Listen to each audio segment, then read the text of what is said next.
What's going on, broskies? Your boy woke up with a stiff neck last night because he slept pretty bad, so I'm going to come at you today with a video so you don't get stiff for those L's and sleep on the cards that's going to help you counter the meta.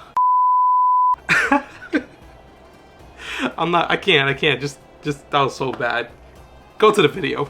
So the two biggest threat in the meta right now is going to be Voiceless Voice and Snake Eye / Snake Eye Fire King. There are many decks out there that plays very good against them, and it's very competitive even though they're lower on the ranking bracket, but there are a handful of cards that you can run in your deck and even your side deck that's going to be able to assist you on getting those W's and increase your chances drastically to win those duels, especially sniping the right cards. So I compiled a list of the best cards that you want to run in your deck or potentially side to get you those W's when you need it and counter the meta for those of you that don't want to play those two main decks. Most of the cards on this list are going to share similarities for both Voiceless Voice and Fire King / Snake Eyes, so it's going to be very convenient for you guys if you already run them in your deck or if you want to run them in your deck after the video, even siding them, because this way it's going to take up less room in your deck and it's going to be able to give you so much more opportunities to snipe those cards and know exactly when to hit them and have those interactions so your opponent can answer you when you need them to. But before we get into it, don't forget to smash that subscribe and like button, hit that post notification bell, and let's get this channel to 50 subscribers.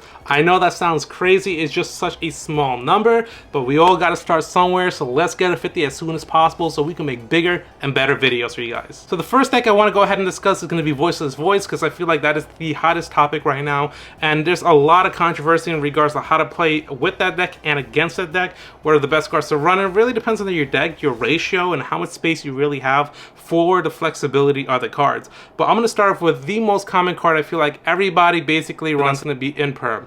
Every deck basically runs it. If your deck isn't, maybe you should definitely think about running it, because I feel like it's one of the most important cards going into this meta that's going to be able to assist you to get those W's.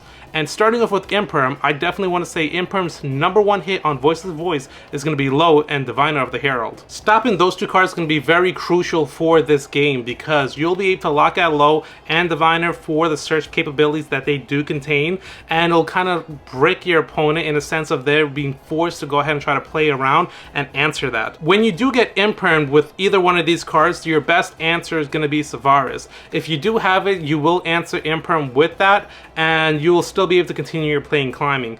But if you cannot answer Imperm, you're kind of screwed here in a sense, and you have to figure out what other lines potentially you're able to play with the cards that's going to be in your hand. This will be a very big and crucial hit for you, so it'll be smart to try to figure out different alternative routes to work around Imperm when Low and Diviner gets hit. I definitely don't think you should Ash this, and save your Ash if you do have it in hand for other cards I'm actually be going over next. So the second most common hand trap that basically every deck runs is going to be Ash Blossom of Joyous Springs, and I feel like every deck should have that. And once again, if you don't run Ash, you should really think about running it, because I feel like there's almost no deck that should not be running hand traps, really. I mean, there are a few, but definitely take into consideration running these, because they are very important no matter what meta you're basically going into.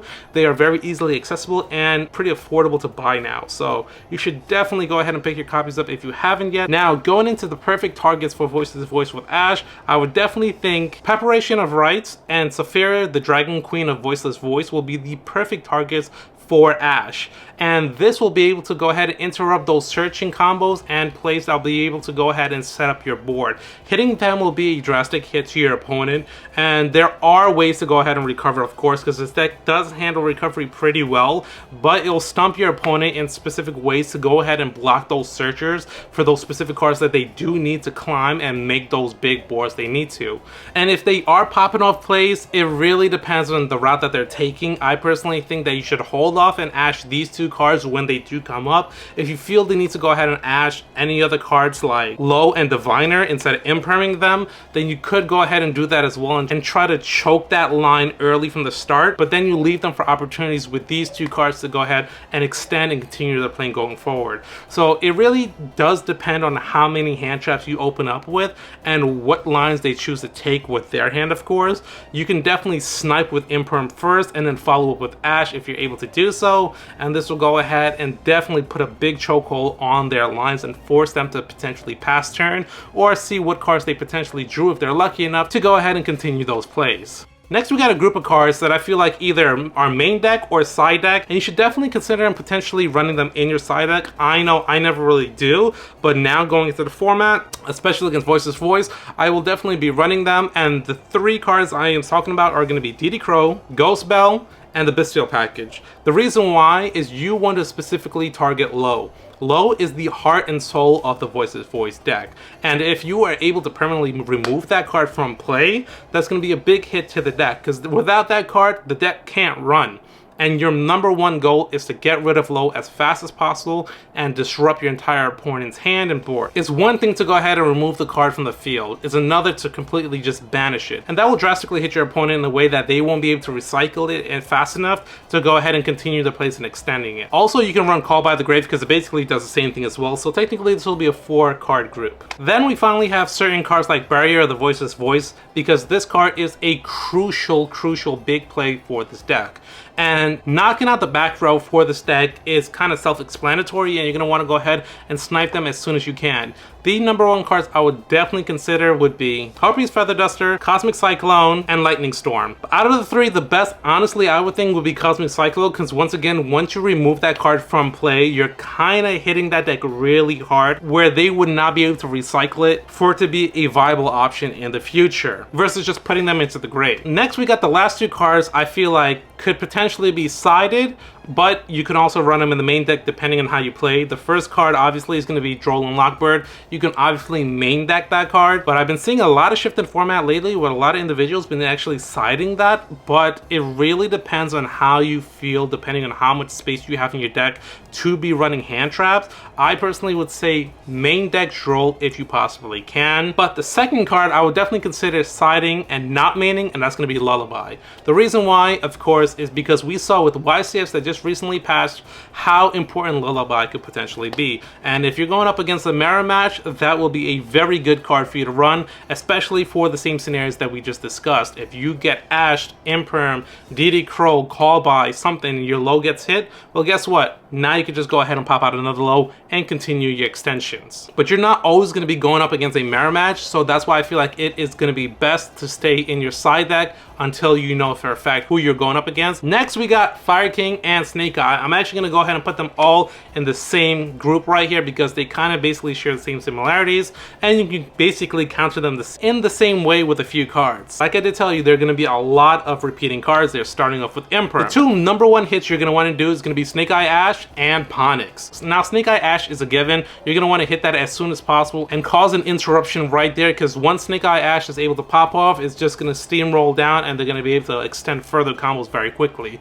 If your opponent now is going to be opening up with Ponix, then you kind of know that they kind of have a brick hand. They don't have much plays going for them, and imperming that Ponix is going to be a major hit for that player, and they're going to be screwed to the point where they either have to pass turn or desperately try to look for an alternative line that they're going to have to take if anything is possible at that point. But when you open up Ponix, you're pretty desperate when you're running that deck. So snipe that card as soon as you can and see if they have any answers for it. Next, we got Ash, once again a staple in basically every single deck, and there are going to be 3 targets actually you're going to possibly want to hit with this. Now, this really comes down to the situation of what gets played first, how your opponent's playing, if they're playing pure Snake Eye or if they're doing the Fire King combo. Depending on your player and their strategy lines, if you've seen first game, if you're going second, or if you kind of have an idea of how your opponent plays, it's up to you to choose that discretion of which option you're going to want to hit. Snake Eye Original, Fire Island, and Bonfire. Now, Snake Eye Original is going to be a given that you're going to go on one hand and stop that search as soon as possible, because they eventually will go ahead and extend very further into the Snake Eye engine with that card. Same thing goes for Fire King Island, because that's just going to be a further extender you're going to want to stop, and every time you have an option to chokehold a deck, you're going to want to utilize that as quick as possible and not wait until they establish a board and then it's potentially too late to go ahead and start those disruptions, because they're always going to have answers for that. Most of the time with Fire King players, Island's going to come out somewhat at the beginning of the middle combo, so you're going to want to go ahead and hit that as soon as you possibly can. Now, it's going to be a risk because you're going to want to go ahead and imperm or ash other cards beforehand, and if you kind of don't have a choice, then it may be smart to go ahead and ash other cards. But if you do have multiple copies, like I said, already in hand, then you're going to want to go ahead and ash Fire Island as soon as possible to stop that further extension. Now, once again, if your opponents open up with Bonfire, that's kind of a brick just like Ponix, and you're gonna want to go ahead and ash that card as soon as possible as well, because you're gonna put them in a pretty difficult spot for them to answer that because they're already desperate as is. Unfortunately, it's a big tell when Fire King players and Snake Eyes open up with Bonfire or with Ponix, because you know it's gonna be a brick hand. There are basically no viable options to open up with those two cards first. So it's a telltale sign basically that they have a brick hand. Go ahead and answer those cards with Ash or Imperm and watch them struggle to go ahead and play a line afterwards. You know it's going to be most likely an L for them. Hopefully you have a good follow-up. Of course, we have the same exact repeaters as well. We got DD Crow, we got Ghost Bell, we have Lullaby that we saw in the YCS. That was a major, big, important play. Droll Lockbird and Cosmic Cyclone. Same thing with Voiceless Voice are going to be the same request to go ahead and answer these two decks as well. One card I would definitely recommend that will hit Snake Eye and Fire King harder than Voiceless Voice is going to be Nibiru. Yes, those two decks could answer Nibiru and play around it, but it's always still good to have that card in deck. So you're putting that pressure on your opponent and making them wonder, does he have Nibiru in hand? Do I need to answer that? If I can answer that, or should I just go full combo and just hope for the best? Putting that pressure on your opponent is always a good option because it will stop them and make them think of the most optimal line for them, but also being playing cautious at the same time. And Nibiruing a full board of Fire King and Snake Eye is a major play for them. Granted, certain effects are going to be popping off, but that's going to be a big disruption for you, and you'll be able to potentially change the direction of the game going forward with a Nibiru. I personally will run Nibiru in the main deck just because almost every single deck I go up against is summoning more than 5 cards, so it's basically a given, and majority of your deck can answer it once you Nibiru them. So that's just a handful of cards that can go ahead and answer Voiceless Voice, Snake Eye, and Fire King, which are the 3 biggest decks right now in the format. Majority of all decks are currently running them right now. Those are the cards you're going to want to snipe and hit as fast as possible in that exact order, and the best part about it, they run in every single deck and they are a counter to every deck in general. But the most important takeaway from this video is when to play those staple cards. Smash that subscribe and like button, hit that post notification bell. If you guys like the video, leave your comments below. Let me know what you guys think. I love having those discussions with you guys. And as always, I'll catch you guys on the flip side.